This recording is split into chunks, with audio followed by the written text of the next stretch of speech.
ផ្លែឌិចដីភ្លើងទីក្រុងភ្លឺស្រមាកែស្រានៅលើតុដូចចិត្តខ្ញុំដែលទុំលេរូបអូននៅក្នុងចិត្ត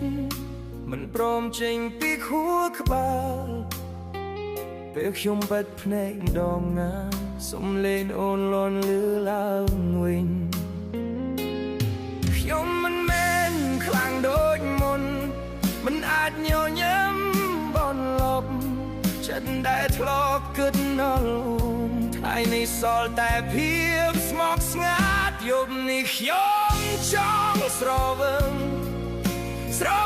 ឲ្យភ្លេចរឿងយើងឲ្យអារម្មណ៍ឈឺចាប់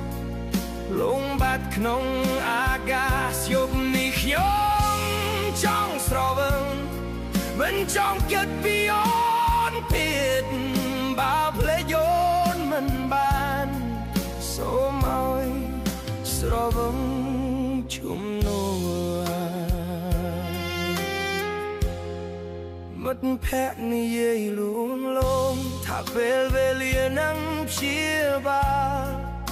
តែពេលវេលារាល់យប់ធ្វើឲ្យខ្ញុំឈឺជាងមុនតែស្រែទី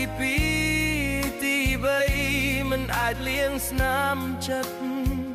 ទោះស្រវឹងប៉ុណ្ណាក៏ដោយអូននៅតែច្បាស់ក្នុង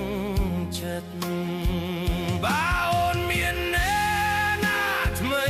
សូមឲ្យគេស្រឡាញ់អូនខ្លាំងខ្ញុំសុខចិត្តជាមនុស្សម្នាក់ដែលស្រវឹង